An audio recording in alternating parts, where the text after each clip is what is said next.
Voilà, bonjour à tous, et c'est un grand plaisir, une grande joie de pouvoir, juste avant Noël, chanter des cantiques de Noël, parler de Noël. Vous savez que c'est la fête la plus célébrée dans le monde, célébrée par des milliards de personnes, et si c'est le cas, c'est parce qu'il y a de grandes raisons pour cela. Nous allons donc ensemble évoquer ce merveilleux message de Noël par plusieurs cantiques. Et le premier que nous allons prendre ensemble, c'est « Salut, blanche étoile ». Alors évidemment, par définition, tous ces chants, on ne les fait qu'une fois par an. Donc j'espère que vous vous souvenez depuis l'année dernière les cantiques de Noël. « Salut, blanche étoile ».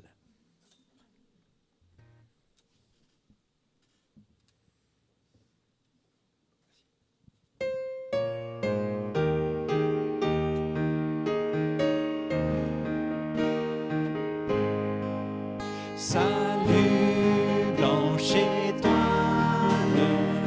au plus haut du ciel, dans une infâme splendeur de Noël.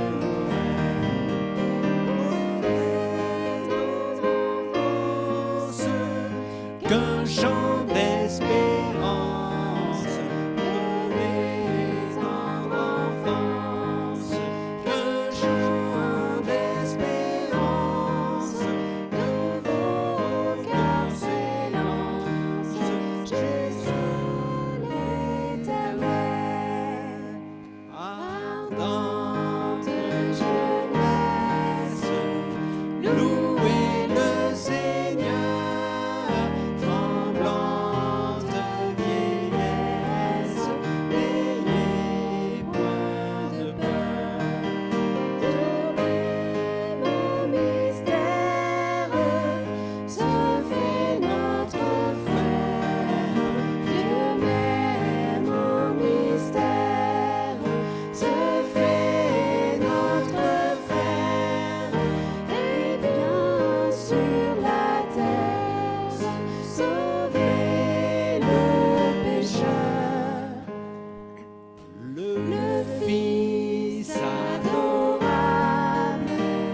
lui le roi des rois, né dans une étable, meurt sur une croix.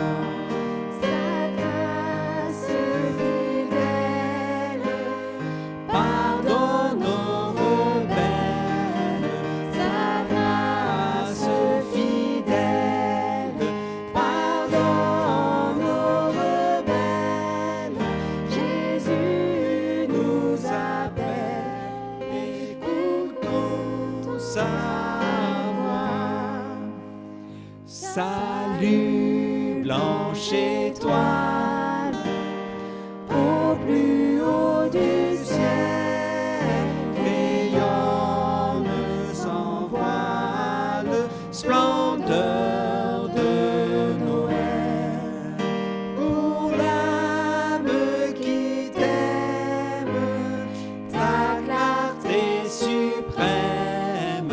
Pour l'âme qui t'aime, ta clarté suprême est le doux emblème du jour éternel. Alors nous allons prendre un autre cantique. Il est né le divin enfant. Il est né le divin enfant.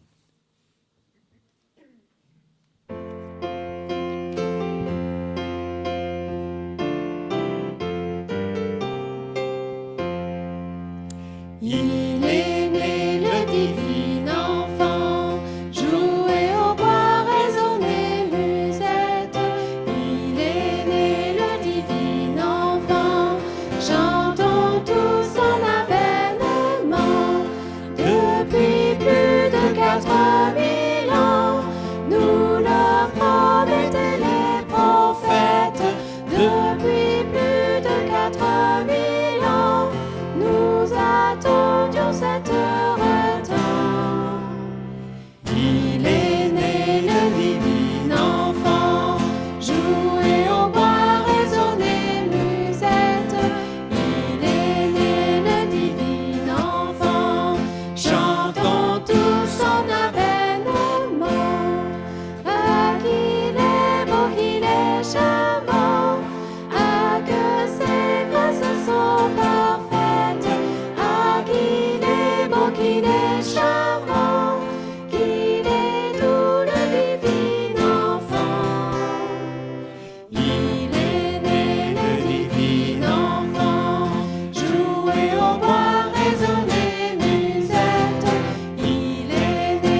Et avant que Jonathan me rejoigne, nous allons prendre encore un cantique, le numéro 96, sur les recueils, ceux qui en auraient.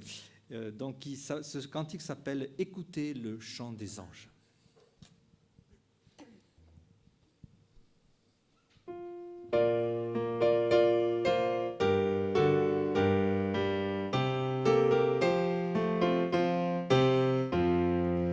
Écoutez le chant des anges, bien éclate dans les airs.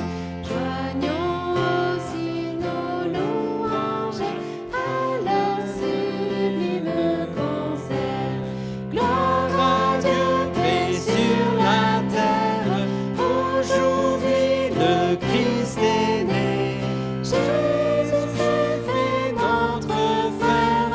Un sauveur nous est donné. Jésus s'est fait notre frère. Un sauveur nous est donné.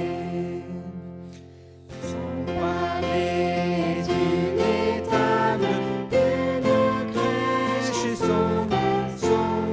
Et pourtant c'est admirable, c'est le Fils du Dieu très haut. Il vient à nous des bonheurs et de grâce couronnés. Jésus s'est fait notre frère, un sauveur nous est donné. Jésus s'est fait notre frère, un sauveur nous est donné. Avec vous, bergers et mages, au pied de notre Seigneur, nous déposons nos hommages, nous lui donnons notre cœur. Tout son peuple sur la terre, dit avec nous prosterner. Jésus s'est fait notre frère, un sauveur nous est donné. Jésus s'est fait notre frère, un sauveur nous est donné. Voilà, eh bien, je vais demander donc, mais venez tous les trois maintenant. Venez. J'ai trouvé des volontaires. Voilà, venez par ici. Voilà. Des volontaires. Pour nous lire quelques versets de la Bible. Alors, le premier passage. Vas-y. Je vous annonce une bonne nouvelle qui sera pour tout le peuple le sujet d'une grande joie. C'est qu'aujourd'hui, dans la ville de David, il est né un sauveur qui est le Christ, le Seigneur. Très bien. Un autre passage. Le soleil nous a visités d'en haut pour éclairer ceux qui sont assis dans les ténèbres et dans l'ombre de la mort, pour diriger nos pas dans le chemin de la paix. Luc 1, versets 78 à 79. Merci à vous. Vraiment, c'est super. Vous m'avez bien aidé. Voilà.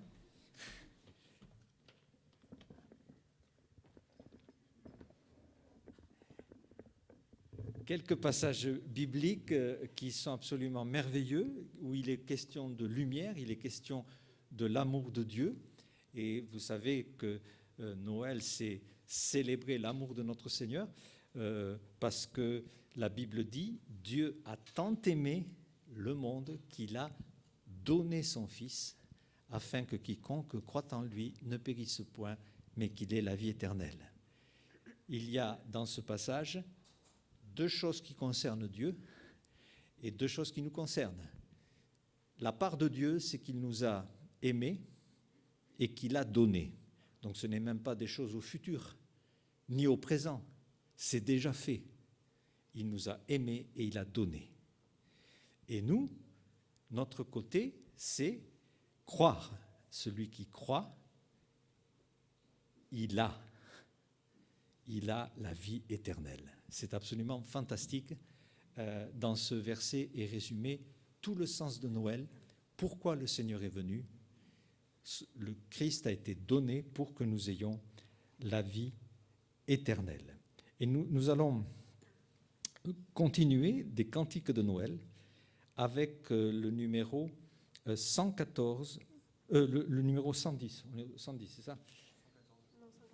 114. 114, il est né le roi du monde.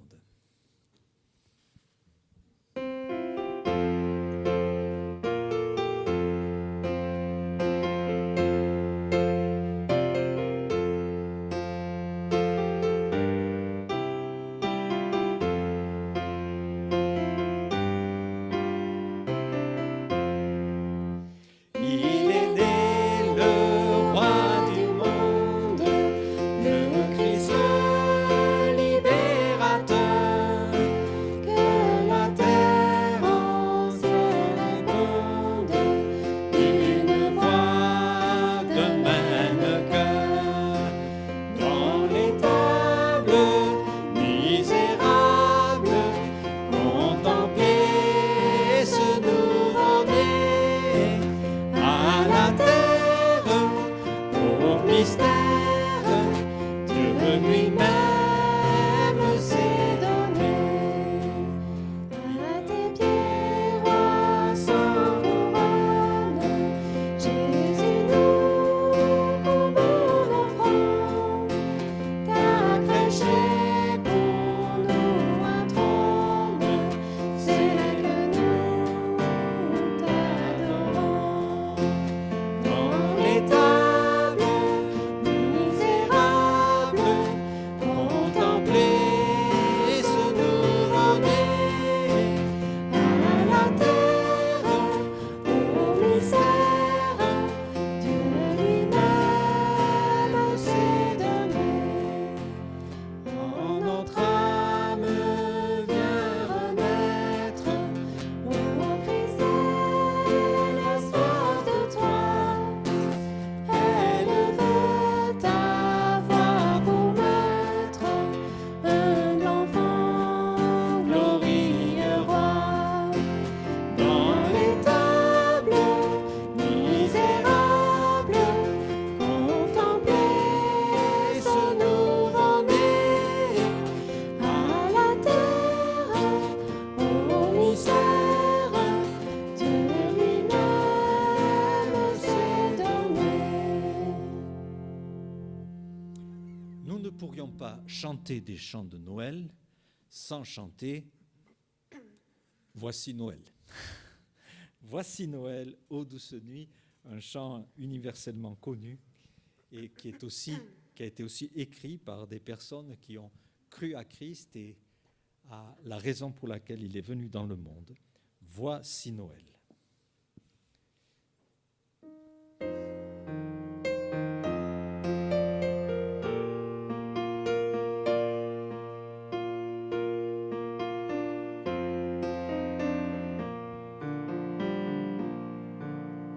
Voici Noël, ô douce nuit, l'étoile est là, qui nous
Joignons nos voix au divin cœur qui proclame au ciel les louanges de celui qu'annoncent les anges. Oui, l'enfant nous est né, le Fils nous est donné. Voici Noël, ne craignons pas, car Dieu nous dit, paix ici-bas, bienveillance envers tous les hommes, pour nous aussi tels que nous sommes. Un sauveur nous est né, le Fils nous est donné.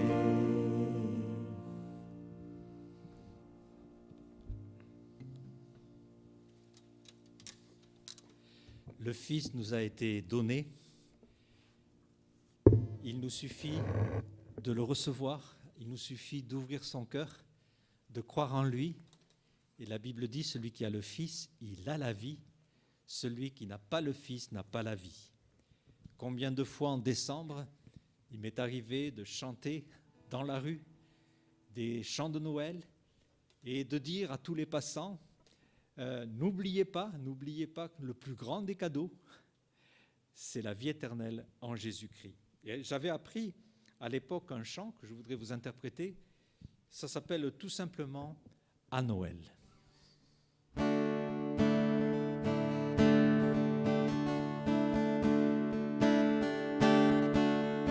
Les rois, les anges et les bergers sont venus le voir à Noël, À Noël, à Noël.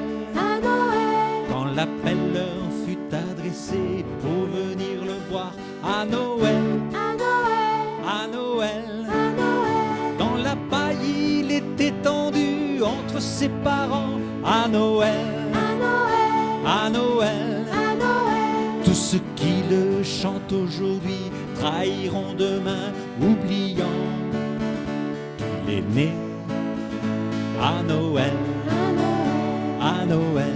à Noël, Aujourd'hui devant les sapins, les enfants riront à Noël, à Noël, à Noël. à Noël, Dans une crèche, ils déposeront un enfant de bois à Noël, à Noël, à Noël. à Noël, Mais dans ces gestes coutumiers, ils ne seront pas à Noël, à Noël, à Noël. à Noël, Qu'après il est mort sur la croix, et c'est pour cela qu'un beau jour, il est né à Noël, à Noël, à Noël. à Noël. Il est difficile de croire qu'il y a 2000 ans, j'ai tué un homme quand je n'étais pas né. Et pourtant, quand je songe à la fin tragique de ce Galiléen, je me vois hurlant avec la foule, crucifie-le, je n'en veux pas. Aujourd'hui, je comprends pourquoi un beau jour, il est né à Noël, À Noël, à Noël. à Noël, Les rois, les anges et les bergers seront à ses pieds un beau jour, un beau jour, un beau jour.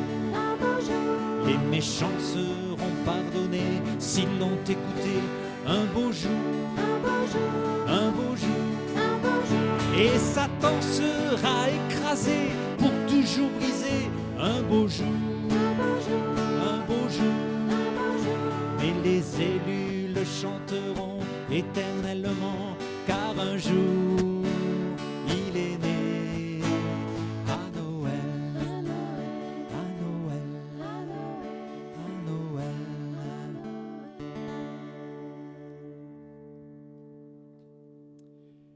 Dans l'histoire de Noël, certains sont arrivés de très loin vous savez de qui je veux parler. Des mages qui ont fait un très long voyage et un long chemin pour arriver jusqu'à lui. Alors je voudrais vous présenter aussi ce chant sur les mages qui, on peut dire, nous l'avons trouvé et nous l'avons adoré, le roi, celui qui est venu pour nous.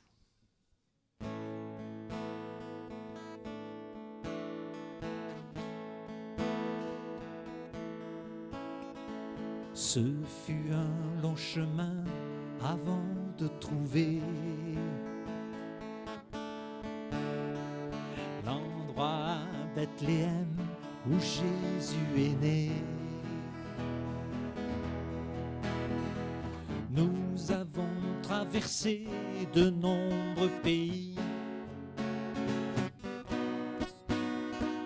des montagnes, des vallées, de jour comme de nuit. Nous l'avons trouvé, l'enfant nouveau-né.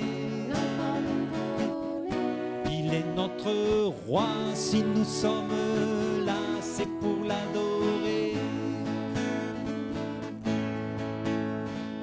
L'étoile nous guidait pour ce long voyage. Nous avons tout quitté pour lui rendre hommage. Nous avons déposé devant le Sauveur nos cadeaux, nos présents, mais aussi notre cœur. Nous l'avons trouvé, l'enfant nouveau-né. Il est notre roi, si nous sommes là, c'est pour l'adorer. Ensemble, nous l'avons trouvé, l'enfant nouveau-né. Il est notre roi, si nous sommes là, c'est pour l'adorer.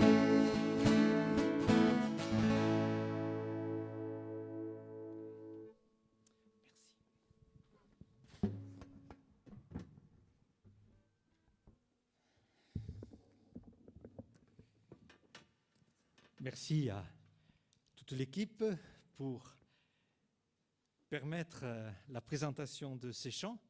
Et je voudrais, avant que nous ayons l'occasion de rechanter, prendre quelques minutes pour ouvrir la parole de Dieu sur ce magnifique message de Noël. Mais juste avant, nous allons faire quelque chose aussi d'important, c'est finalement nous recueillir, car il est bon de parler à notre Seigneur, puisque nous avons la conviction qu'il est au milieu de nous, et nous allons lui demander de nous permettre de vivre vraiment ces moments dans sa parole, de telle manière que nous soyons enrichis et fortifiés. Recueillons-nous un instant. Seigneur, merci parce que tu es venu, parce que tu nous as aimés, tu es mort pour nos péchés, tu es ressuscité, et aujourd'hui nous voulons nous attacher à toi, te reconnaître comme un unique sauveur, et nous voulons, Seigneur, dans cette période de Noël, être particulièrement reconnaissants, même si tous les jours de l'année, nous devons être reconnaissants de ce que tu as fait pour nous. Oui, nous voulons nous rappeler et célébrer ta venue parmi nous. Et merci de ces moments que tu nous accordes ensemble. Amen. Voilà, donc c'est cette semaine qu'il y a Noël. Vous l'avez tous coché, hein? Alors, vous savez ce que ça veut dire Noël, au fait? Ben, ça veut dire naissance. Hein? Naissance, tout simplement. La naissance. C'est la naissance donc du Sauveur. Et les événements liés à la naissance de notre Sauveur sont d'une grande importance. À l'histoire de Noël, en fait, il n'y a pas une naissance, il y en a deux. Il y a celle de Jésus-Christ, et juste avant, il y a celle de quelqu'un qui précède Christ de peu, c'est Jean-Baptiste. Et ce prophète va venir préparer le chemin du Seigneur. La Bible nous apprend dans Luc au chapitre 1, verset 63, la chose suivante. Zacharie, qui est le père du prophète Jean-Baptiste, demanda des tablettes et écrivit « Jean est son nom ». Et ils furent tous dans l'étonnement, car pendant 9 mois, Zacharie était devenu muet. Au même instant, sa bouche s'ouvrit, la langue se délia, il parlait bénissant Dieu. La crainte s'empara de tous les habitants d'alentour. Et dans toutes les montagnes de la Judée, on s'entretenait de toutes ces choses. Tous ceux qui les apprirent les gardèrent dans leur cœur en disant « Que sera donc cet enfant ?» Et la main du Seigneur était sur lui. La question sur les lèvres de tous, mais que sera donc cet enfant? En fait, cet enfant va être celui qui va annoncer le Seigneur, qui va prêcher à Israël, voici l'agneau de Dieu. Mais le thème de ce matin, c'est cette petite phrase que j'avais jamais vue, enfin je l'avais vue, mais j'avais jamais eu l'attention attirée comme cela. Que sera donc cet enfant? À chaque naissance, il y a des faire-part de naissance. Alors, qu'est-ce qu'on met sur un faire-part de naissance? On met le maximum de ce que l'on connaît sur l'enfant. Le poids, le nom, le sexe, la taille. Bon, on a à peu près fait le tour, hein, et c'est vrai, le dernier bébé qui est né dans l'église est avec nous ce matin dans la nurserie. Voilà à peu près ce qu'on nous a annoncé. Alors on aurait bien aimé des faire-part plus complets. Et les Garcia et Ochled, pour ne pas les nommer, peuvent se dire ce matin, mais que sera cet enfant? Qu'est-ce qu'on ne ferait pas pour le savoir? Et même vous, là, je vois plusieurs enfants, que serez-vous quand vous serez grand? Oh, quelle grande question! Impossible de savoir, c'est tout le mystère. Dieu seul sait ce qui arrivera. D'ailleurs, quand dans l'Ancien Testament, Dieu a fait savoir à la mère de Samson, hein, celui qui était très fort, hein, dans Juge 13,5, il est dit « Cet enfant sera consacré à Dieu dès le ventre de sa mère, car ce sera lui qui commencera à délivrer Israël de la main des Philistins. » Alors Dieu a parlé au sujet de Samson, mais vous savez que le jour où vous êtes né, Dieu savait tout ce que vous allez vivre jusqu'au dernier jour. Où vous seriez utile, comment vous seriez utile. Et pour Jean-Baptiste, c'est ce qui s'est passé dans Luc 1. L'ange dit « Ne crains point, Zacharie », donc il parle au Père, « car ta prière est exaucée, ta femme enfantera un fils, tu lui donneras le nom de Jean. Il sera pour toi le sujet d'une joie et d'une grande allégresse, et plusieurs se réjouiront de sa naissance, car il sera grand devant le Seigneur. Il ne boira ni vin, ni liqueur enivrante, il sera rempli de l'Esprit Saint dès le sein de sa mère. Il ramènera plusieurs des fils d'Israël au Seigneur leur Dieu. Il marchera devant Dieu, c'est-à-dire il précédera de peu Jésus-Christ, hein, avec la puissance d'Élie, pour ramener le cœur des pères vers leurs enfants et les rebelles à la sagesse des justes, afin de préparer au Seigneur un peuple bien disposé. Et dans Jean 1,15, nous voyons Jean-Baptiste entrer en action. Hein. Il s'est écrié, en parlant de Jésus-Christ, « Celui qui vient après moi, le voici, car il m'a précédé, il était avant moi. » Ou cette phrase célèbre qu'il va prononcer dans Jean 1,29, « Voici l'agneau de Dieu », en pointant du doigt Jésus-Christ, qui ôte le péché du monde. Le voici. Un petit peu le rôle de cet enfant, hein, dont on se posait la question, que deviendra-t-il? Il va devenir un héros de Dieu, c'est-à-dire celui qui annonce. Vous savez que, même encore aujourd'hui, que ce soit à l'Élysée ou dans des des endroits assez prestigieux.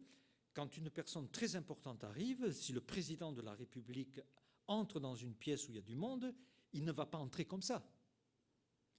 Il faut qu'il y ait quelqu'un qui annonce, et il coupe toutes les conversations, hein. Voici le président de la République. Et tout le monde se tait et on sait que le président entre. C'est ce que faisait Jean-Baptiste. Voici l'agneau de Dieu. Et normalement, toutes les conversations devraient s'arrêter. Est-ce le cas? Voici l'agneau de Dieu. Donc, que sera cet enfant? Le faire-part de naissance. Alors ça, c'était pour Jean-Baptiste, mais pour la naissance de Jésus-Christ. Alors je me suis demandé, mais est-ce que Jésus-Christ a eu un faire-part? Qu'était-il écrit sur le faire-part de Jésus-Christ? Alors là, il est immense son faire-part. Et quand on commence à regarder l'histoire de Noël, d'abord les anges. Les anges vont dire à Joseph, parce que Joseph, évidemment, voit sa fiancée attendre un enfant, et il est complètement consterné. Pendant un temps, il pense que Marie l'a trompé. Il n'imagine pas un instant que cette grossesse soit un total miracle. Et en fait, c'est un miracle, car le Seigneur existait avant même sa naissance. C'est vrai, c'est un miracle absolument incompréhensible. Joseph aurait pu la désigner du doigt publiquement, la bannir et mettre une honte sur elle invraisemblable. Mais il se disait, bon, je vais rompre en secret, et voilà, c'est fini, j'ai perdu confiance. Et puis l'ange arrive en disant, mais non, dans Matthieu 1, ne crains pas de prendre avec toi ta femme, car l'enfant qu'elle a conçu vient du Saint-Esprit, elle enfantera un fils, et tu lui donneras le nom de Jésus, c'est lui qui sauvera son peuple de ses péchés. Que sera donc cet enfant? Celui qui sauve son peuple des péchés. Voilà déjà une ligne de plus, outre que le poids, la taille, le nom, il sauvera le peuple des péchés. Et c'est pour cela que Christ est venu. Alors évidemment, on ne peut pas profiter de ce salut si on ne comprend pas qu'on est pécheur. Et ce qui nous permet de comprendre qu'on est pécheur, c'est la loi. C'est la loi qui a été donnée, qui révèle le péché en nous. Devant la volonté parfaite de Dieu, on est impur, on est pécheur. Alors on va allonger ce faire-part. Il a plusieurs volets. À Marie, les anges vont aussi parler. Tu deviendras enceinte, tu enfanteras un fils, tu lui donneras le nom de Jésus. Il sera grand, appelé fils du Dieu très haut, et le Seigneur lui donnera le trône de David, son père. Tout d'un coup, on découvre aussi que dans le faire-part, Jésus sera roi dans la succession de David. Il sera appelé le fils de David et il deviendra roi. Il régnera sur la maison de Jacob. Et dans la Bible, la maison de Jacob, c'est Israël. Alors la chose étonnante, c'est qu'on a cru qu'à l'an 70, Israël était fini. Les Juifs étaient dispersés dans le monde entier. Israël ne serait jamais plus une nation. Et comment s'accomplirait ce faire-part prophétique? Il sera roi dans la maison de Jacob. Et nous croyons réellement que littéralement ces choses s'accompliront.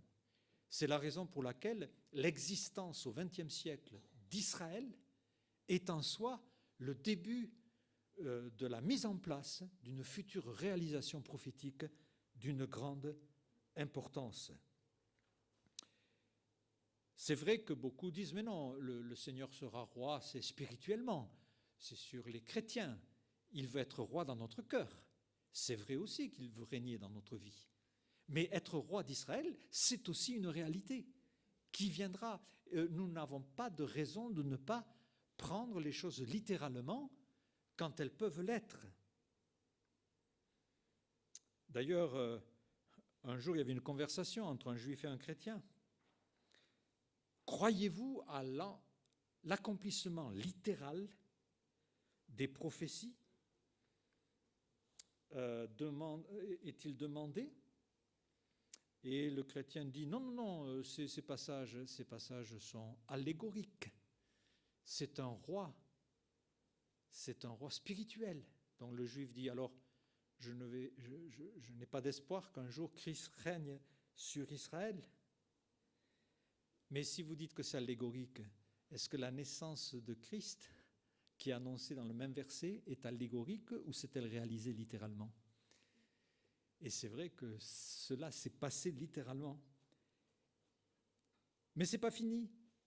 Le faire-part continue. Il y a les mages. Alors les mages, eux, ils annoncent la couleur droit au but. Ils arrivent en Israël. Où est le roi des Juifs? Alors ils demandent ça partout. Évidemment, ça arrive aux oreilles du roi en place, ce qui va le vexer prodigieusement. Où est le roi des Juifs? Nous sommes venus pour l'adorer. Donc, rien que dans ces deux phrases, le faire-part de naissance s'allonge. Christ est roi des Juifs et il est Dieu, puisqu'on ne peut adorer que Dieu. Et c'est quelque chose d'assez extraordinaire parce que le roi est fâché, il dit quoi, comment ça serait le Messie qui arrive? Alors il appelle les spécialistes de la Bible, car à l'époque déjà, toute la première partie de la Bible, l'Ancien Testament, était écrite. Évidemment, l'Évangile n'était pas écrit puisqu'il était en train de se réaliser. Mais l'Ancien Testament était écrit. Et les Juifs, dans leur connaissance, citent des prophéties. On va y revenir dans un instant sur les prophéties. Ils citent une prophétie de Michée 5. Oui, et toi, Bethléem, de toi sortira celui qui doit paître les nations, qui doit régner. Les Juifs n'ont eu aucun problème pour relier l'événement à la parole. Mais ils ne l'ont pas accepté pour autant. Mais c'était là, ils le savaient. Et puis il y a eu Siméon. J'aime beaucoup les expressions de Siméon quand on vient, les parents, donc Joseph et Marie, amènent le nouveau-né au temple. C'était une loi juive de consécration. Dans Luc 2, 29, « Mes yeux ont vu ton salut, salut que tu as préparé devant les peuples, lumière pour éclairer les nations. » Car si Christ deviendra roi sur Israël, il est venu pour éclairer les nations. Toutes les nations. Ce n'est pas simplement pour Israël. Il y a des choses spécifiques à Israël, mais il est venu pour les nations, pour éclairer. Et il est vrai qu'à Noël, s'il y a quelque chose qui est vraiment mis en avant, c'est la lumière. Alors, il y a des maisons absolument extraordinairement décorées, des lumières partout, tout autour de la maison. Mais la question que l'on peut se poser, est-ce que la vraie lumière qui est venue pour cela éclaire le cœur des gens qui sont dans cette maison? C'est ça qui est le plus important. Et dans Luc 2, 34, « Voici cet enfant est destiné à amener la chute et le relèvement de plusieurs en Israël et à devenir un signe qui provoquera la contradiction. » Pourquoi la contradiction? Parce qu'en venant, pour certains, Christ sera quelque chose de fantastique et pour d'autres, ça sera une occasion de chute. Car celui qui refusera cette pierre, ce fondement venu de Dieu, se heurtera contre cette pierre. Et quand on réfléchit à se faire part de naissance, je voudrais vous en mentionner encore un, et pas des moindres, car voici une Bible, je suis à l'évangile de Matthieu, si j'arrive à la première page de Matthieu, voilà, il y a la fin de l'Ancien Testament et le Nouveau Testament, mais toute cette partie annonce Jésus-Christ. Donc le faire part de naissance, ceux que nous avons reçus ou envoyés, qui ont un volet, peut-être 2 volets, si on écrit grand, si on met quelques petites décorations. Mais vous vous rendez compte, le faire-part de naissance de Jésus, le voilà. C'est tout ça, en fait. Alors, quand je pensais à ce que j'allais dire ce matin, je me dis, oula, mais finalement, j'ai peut-être de quoi dire. Je n'ai qu'à lire l'Ancien Testament, dimanche matin, et voilà, je vous aurais donné tout le faire-part de Jésus-Christ. Rassurez-vous, je ne vais pas le faire, parce que ça serait vraiment long. Mais toute l'Écriture répond à cette question, que sera donc cet enfant? Et c'est ça qui est extraordinaire. Nous avons dans des passages absolument remarquables qui parlent de la croix, comme Ésaïe 53, que nous connaissons bien. Mais je voudrais simplement vous attirer votre attention sur un autre passage, Psaume 22. Et dans ce Psaume 22, il est écrit justement « Tu m'as fait sortir du sein maternel. Tu m'as mis en sûreté sur les mamelles de ma mère. Dès le sein maternel, j'étais sous ta garde. Dès le ventre de ma mère, tu as été mon Dieu. » Voilà l'enfant qui est né, qui est présenté. Et alors, que sera cet enfant? Ce sera un enfant qui connaîtra une détresse absolue. Ne t'éloigne pas quand la détresse est proche, quand personne ne vient à mon secours. De nombreux taureaux sont autour de moi, des taureaux de Basan m'environnent, ils ouvrent contre moi leur gueule, semblables au lion qui rugit et qui déchire. Je suis comme de l'eau qui s'écoule sur la croix, dans les blessures, l'eau et le sang sortaient. Tous mes os se séparent. Quand on est cloué sur une croix, on est disloqué. Mon cœur est comme de la cire, il se fond dans mes entrailles. Ma force se dessèche comme de l'argile, ma langue s'attache à mon palais. Christ a crié, j'ai soif. Tu me réduis à la poussière de la mort, car des chiens m'environnent. Une bande de scélérats rôde autour de moi, ils ont percé mes mains et mes pieds. Ils ont percé mes mains et mes pieds. Le faire-part de naissance, que deviendra cet enfant? Il aura les mains et les pieds percés. Ça, c'est une prophétie 1000 ans avant. L'Empire romain et ses supplices de crucifixion n'existaient pas encore. Je pourrais compter tous mes os, ils observent, ils me regardent. Ils se partagent mes vêtements, ils tirent au sort ma tunique. Vous vous rendez compte comme c'est précis? Et toi, Éternel, ne t'éloigne pas.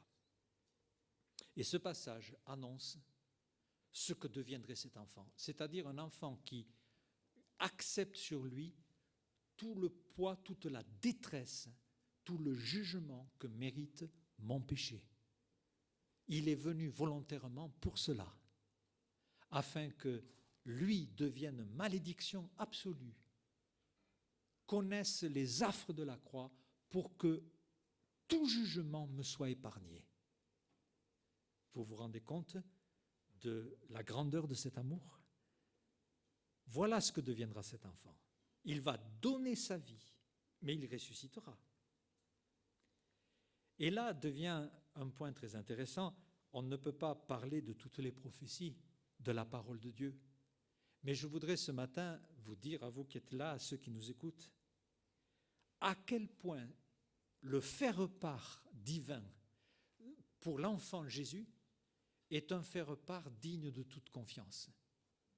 Surtout, la partie qui a été écrite, on va dire pour simplifier, 1000 ans avant que cet événement n'arrive. Il existe une science qui s'appelle les mathématiques, et dans les mathématiques, il y a une science qui s'appelle le calcul des probabilités. Alors c'est très intéressant parce que des mathématiciens spécialistes ont montré la probabilité absolument incroyable et difficile à imaginer sur les prophéties bibliques. Si l'on prend simplement, alors 1000 ans avant Christ, quand le psaume 22 a été écrit, cela fait, pour des générations de 40 ans, cela fait 25 générations. Si on part du principe tout simple que toutes les prophéties arrivent dans la même génération, c'est 1 sur 25, n'est-ce pas? Une prophétie, donc, arrive sur une seule génération. Mais imaginons un instant que toutes les prophéties arrivent à la même génération, au cours de la même génération. Il va falloir, pour connaître la probabilité, multiplier 25 par lui-même. Donc, pour une prophétie, c'est 1 sur 25. Pour 2 prophéties, c'est 1, 25 au carré, ce qui donne 625. 3 prophéties, c'est une chance sur 25 puissance 3. Ça veut dire 15 625. 4 prophéties, une chance sur 25 puissance 4, c'est-à-dire 390 625. On continue, on arrive à 7 prophéties. Pour que les prophéties de Christ se réalisent toutes dans la même génération, 25 générations plus tard, toutes dans la même génération, c'est une chance sur 6 milliards 103 millions 516 millions et 900 000 chances que ça se réalise. Voilà. Pour cette prophétie, alors nous sommes dans ces chiffres-là. Et les prophéties qui sont arrivées sur Christ, ce sont des détails. Que deviendra cet enfant? Je peux vous en citer 7 rapidement. Vendu pour 30 pièces. L'Ancien Testament en parle. La barbe arrachée, les crachats, l'Ancien Testament en parle, Ésaïe. Les vêtements partagés, la tunique tirée au sort, psaume 22. Ils ont percé mes mains et mes pieds, on l'a vu. On lui donne du vinaigre à boire, c'est aussi dans un psaume. Mis à mort avec des malfaiteurs, c'est Ésaïe qui en parle. Enterré dans un tombeau d'un homme riche, Ésaïe le dit. Si nous passions à regrouper pour la même génération, disons une petite cinquantaine de prophéties, la probabilité que la chose se réalise, c'est une chance sur, je ne sais pas si on peut voir ce tableau, voilà le chiffre. Ici, nous avons une chance sur, je ne sais même pas le dire le chiffre parce qu'il est astronomique, pour qu'une cinquantaine de prophéties se réalisent à l'intérieur d'une même génération. Ça veut dire quoi? D'une façon plus imagée. Vous prenez des pièces de 1 euro, mais beaucoup de pièces. Vous couvrez tout le territoire de la France sur 60 cm. Imaginez, ce serait sympa d'avoir toute la France recouverte de pièces d'1 euro sur 60 cm. Vous choisissez une pièce que vous marquez, évidemment, et puis vous la jetez quelque part en France. Vous choisissez quelqu'un, vous lui bandez les yeux, et vous lui dites maintenant, trouve-moi la pièce que j'ai marquée. Il peut creuser, il peut aller à Marseille, il peut aller à Saint-Jean-de-Luz, il peut aller à Rennes, il peut aller à Lille, il peut aller à Dijon, il creuse où il veut. Mais il faut qu'il trouve la pièce. Voilà la probabilité de réussite des prophéties bibliques. Et encore, nous sommes très en deçà, parce que je vous ai parlé d'un coefficient sur une génération. Donc c'est 25 et puissance 25. Mais si nous disions que toutes les prophéties, et là le chiffre, le tableau que nous venons de voir, c'est sur une petite cinquantaine de prophéties. Les prophéties concernant Jésus-Christ, ce n'est pas 7, 10, 50, c'est plus de 300. Donc c'est autre chose que ce chiffre. Et en plus, nous avons fait des calculs en partant de l'idée de génération. Mais si on disait il faut que 300 prophéties se réalisent sur la même personne, alors là, il faut ajouter le nombre d'individus, et ça fait des chiffres absolument imprononçables et insoupçonnables. On ne peut même pas les calculer. Pour que 300 prophéties qui ont été écrites 1000 ans avant se réalisent sur la même personne. Alors, excusez-moi, peut-être vous ne pensiez pas être en classe ce matin, mais j'ai voulu vous montrer, c'est quelque chose que j'ai appris parce que des mathématiciens de très sérieux s'y sont penchés, que cette Bible que nous avons, le faire-part de naissance de Jésus, est absolument miraculeux, digne de confiance. Et si vous faites l'effort d'ouvrir la parole de Dieu, recevez-la comme elle est véritablement, comme la parole de Dieu, elle changera votre vie. Toute la confiance que l'on a, eh bien, moi je l'ai dans la parole de Dieu. J'ai parlé avec un membre de ma famille et la personne était très surprise que je lui dis, mais ce n'est pas dans une institution, ce n'est même pas dans l'église qu'il faut s'appuyer, c'est d'abord sur le Seigneur et sa parole. C'est sa parole qui compte, parce que là, nous avons vu un angle par lequel nous pouvons voir combien cette parole est sérieuse, mais il y a bien d'autres manières qui confirment que ce livre a été inspiré de Dieu. Dieu a guidé des hommes pour écrire ce livre. Et le Seigneur veut que l'on le regarde et qu'on y croie de tout son cœur. Et nous pouvons le faire sans réserve. Sans réserve. Il y aura à la fin du mois, il va y avoir des gens qui vont dire ce qui va se passer en 2021. Comme les gens ont parlé en début 2020, et personne n'a imaginé ce qui s'est passé en fait. Tous étaient à côté de la plaque. Mais ce que dit le Seigneur concerne Jésus-Christ dans sa première venue, mais il y a toutes les autres prophéties qui concernent la fin des temps, les temps que nous vivons et les temps à venir. Quel privilège de pouvoir plonger son cœur dans cette parole. Alors j'espère que chacun de vous, vous avez une Bible. Et aujourd'hui, les choses sont tellement simples que vous pouvez sur votre téléphone gratuitement charger une Bible et avoir l'application gratuitement et lire la Bible. Découvrez-la. Reposez-vous sur elle. C'est le message que je veux vous adresser. Recevez cette parole qui agit en vous qui croyez. Ces dernières semaines, j'ai malheureusement dû aller chez le dentiste. Ou heureusement, parce que il a pu m'accepter vu les conditions. Et je voulais lui parler du Seigneur, donc je lui ai offert un CD de Noël. Et comme j'ai dû revenir plusieurs fois, la fois suivante, merci pour le CD de Noël. L'histoire de Noël, c'est une histoire très connue. C'était son commentaire. Une histoire très connue. Eh bien, ce matin, cette semaine, vous allez sûrement, peut-être même relire l'histoire de Noël dans les évangiles. Vous en connaissez, même ceux qui ne sont pas familiarisés à lire la Bible, vous connaissez. C'est une histoire très connue.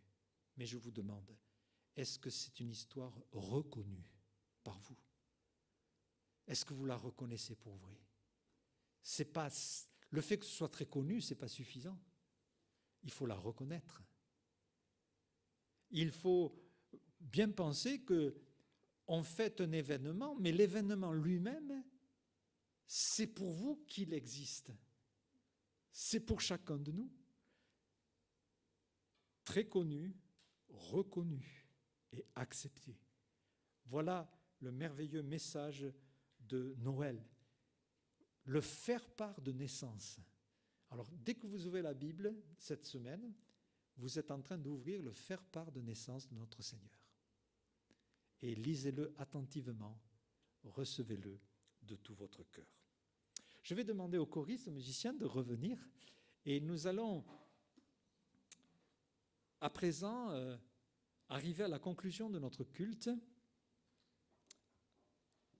En prenant, pour ceux qui ont des recueils, peut-être chez vous, vous avez un recueil « À toi la gloire », c'est le numéro 108, « Les anges dans nos campagnes ».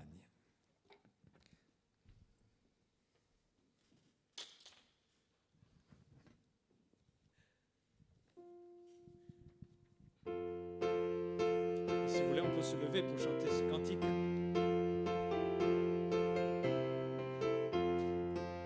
Les anges dans nos campagnes ont entonné des chœurs joyeux et l'écho de nos montagnes redit ce chant mélodieux.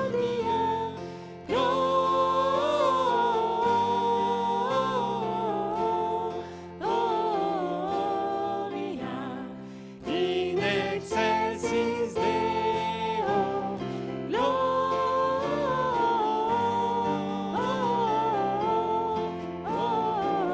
Gloria in excelsis Deo. Berger grand est la nouvelle, le Christ est né, le Dieu sauveur. Venez, le ciel nous appelle à rendre hommage au Rédempteur.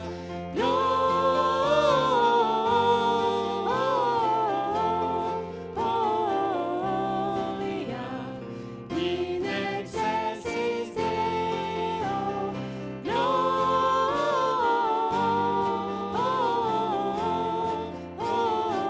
Gloria in excelsis Deo. Vers l'enfant qui vient de naître, accourons tous avec bonheur. Le ciel nous l'a fait connaître. Oui, gloire au Christ, au Dieu sauveur. Gloria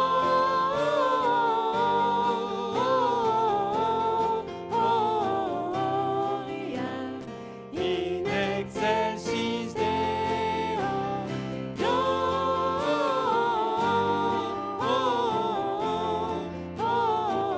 Gloria in excelsis Deo. Oui, le Seigneur nous a fait connaître ce message. Retenez-le dans votre cœur. Que le Seigneur vous bénisse tous.